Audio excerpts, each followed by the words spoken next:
Authors Unknown presents Inkwells and Curtains, a podcast about books and writing, or perhaps books, but mostly writing, with added random noises, for creative storytellers or anyone who likes holding a pen to paper, sometimes. Oh, go and take a Valium.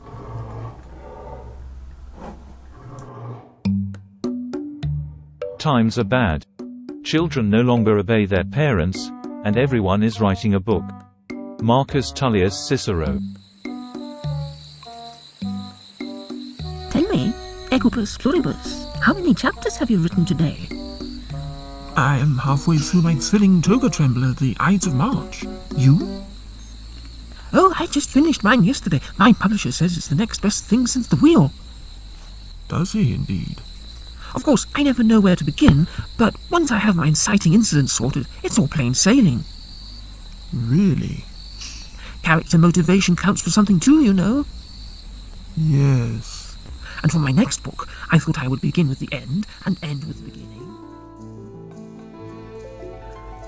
You know that the beginning is the most important part of any work, especially in the case of a young and tender thing, for that is the time at which the character is being formed and the desired impression is more readily taken.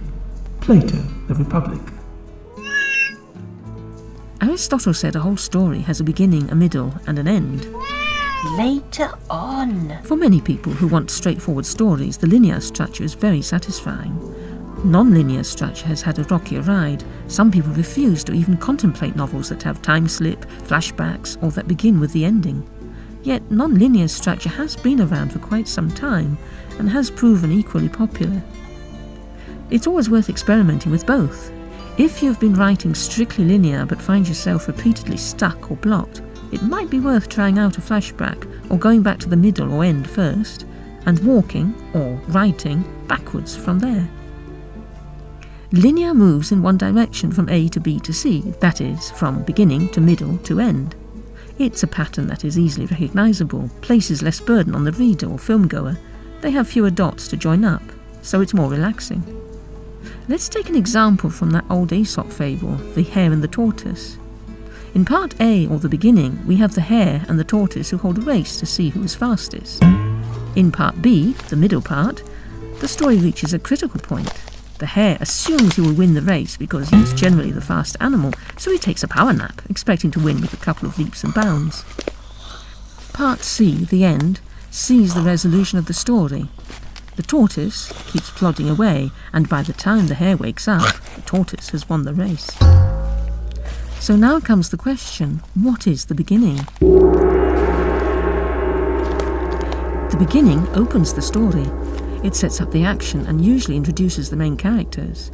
It may take some stories a couple of chapters or scenes to fully set up the world, the characters and the action. We need that background information to begin to get a grip on who is doing what and who needs what. But when does the story actually begin? What sets it in motion? This is where the inciting incident comes in handy. In Aesop's tale, we introduced the characters, i.e. the hare and the tortoise, in part A. The point about these characters are their opposite qualities. Hare is fast, tortoise is slow. They hold a race, but how did that begin? The tortoise challenged the hare to a race. Why? Because the hare teased the tortoise for being so slow. So the action of the story actually begins with the hare being a bit arrogant and making fun of the tortoise. Tortoise responds with a challenge. So we could say the hare, by teasing the tortoise, incites the challenge, the incident of the race. So this could be called the inciting incident. The inciting incident is a pretty crucial element in any story. Without it, the main character is unlikely to get moving.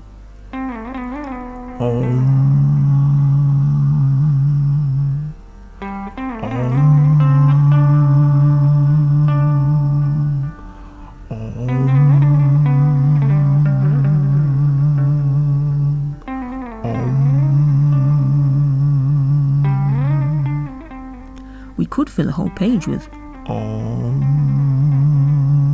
and still something would happen. Some of those Oms. are bigger than others, for instance. Peaceful stuff, or not. Enter the cat, who knocks over a glass of water.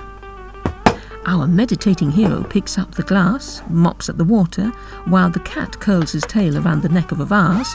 The vase tilts, our yogi tries to catch that, still mopping the spilled water, catches his foot in a rug, slides across the floor into the kitchen where he encounters an intruder. A fight ensues, the burglar escapes, the neighbours complain about the noise, the argument escalates until one of the neighbours knocks himself out with a vase. Our yogi escapes and embarks on a series of adventures until he finds peace eventually on a small island.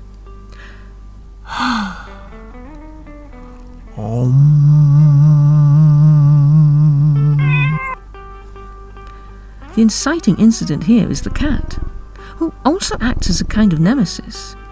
Supporting characters can have multiple roles. By the way, if a character seems surplus to requirement, try changing the role they play, see where that goes. Let's try to identify an inciting incident. If you remember any of the Aesop's fables, choose one, read it and see if you can decide on its inciting incident. For instance, in the fable of the wind and the sun, the wind challenges the sun to see which is strongest. There is a man walking along the road. "Look," says the wind, "let me blow his coat and hat off, that should do it," and immediately begins to huff and puff. But the man just holds on to his hat and coat even tighter. "My turn now," says the sun, coming out from behind a cloud. The sun shines down on the man, who, feeling the heat, presently takes off his hat and cloak. "I won," says the sun, and probably rather smugly. What seems to be the inciting incident here? It's fairly busy with challenges and tests, but who starts the challenge? The wind. This is what sets the story in motion as they begin to compete with each other. Without the challenge, there would be no story, and without the essential characteristics that the sun and the wind each have, there would be no challenge. A case of character-driving plot, you could say.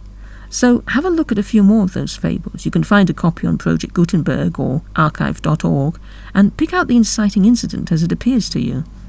Once you've chosen one that appeals, rewrite the scene that introduces the inciting incident in your own way. Set it where you like, when you like, and with whichever characters you like. Add some details of your own. See what happens. Let's take a minute to get going with that.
And now...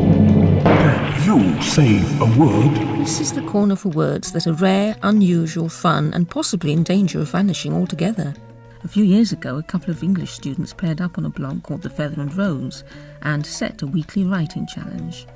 They would pick out an old word, falling out of use, and the challenge was to write a piece of flash fiction using that word. The blog sadly is no longer around, but we want to revive the tradition, and we're setting a similar challenge for anyone who fancies picking up a pen and scribbling something for fun. So, the word for today is...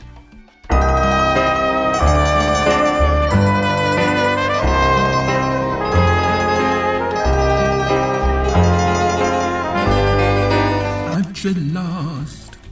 At your last, someone who never smiles. It was jolly in the tavern, except for one corner. John the tavern keeper recognised the king's jester sitting on his own, nursing a tankard and looking very down in the mouth. What ails thee, master fool? It's the king. All day I've been quipping and joking and jesting, trying out my best gags, the one about the damsel in the tower and the donkey's tail, and he just sits there, not a crinkle anywhere. At this, the jester bowed his head over his ale and drooped even more than before. Well now, why don't you try some of those gags on me? So the jester did just that, and John the tavern keeper found them very funny. By and by, the whole tavern was a heaving mass of laughter and merriment as the jester told them one joke after another. "Man," said one of the company, wiping the tears from his face, "why don't you tell the king some of these?" I do, said the jester, looking downcast again. He has stopped laughing at anything I say. "Ah," said one of the courtiers, "hast thou not heard? His Majesty is practising to be an agilast." Everybody sighed. So there you have it, a short scene, paragraph, sentence using the word agilast. See where it takes you. It might give you an idea for a monologue, a scene, a play, even a book. Want to share it on your blog or podcast? Send us the link. Want to hear it read out with sound effects? Let us know. DM us at Inkwells and Curtains on Instagram. Animals and the ancients seem to be a recurring theme here, so for the bonus episode there's an Aesop fable or two, with added random noises. Next time we'll be looking at goodies and baddies. Until then, happy creating. But if it begins at the end and ends at the beginning, what happens to the middle? It's still there. I just thought I'd cut it into pieces and spread it about a bit to make it more of a challenge. Right.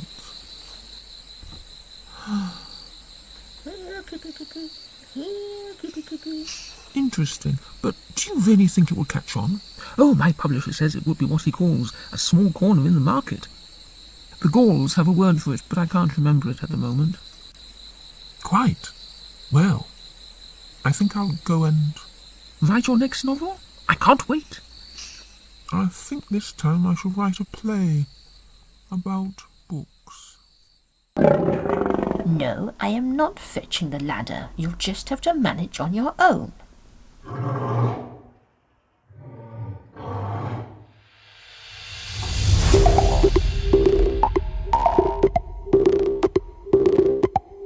You have been listening to Inkwells and Curtains, a podcast with random thoughts on books, authors, and writing. This was an Inkwells and Curtains production.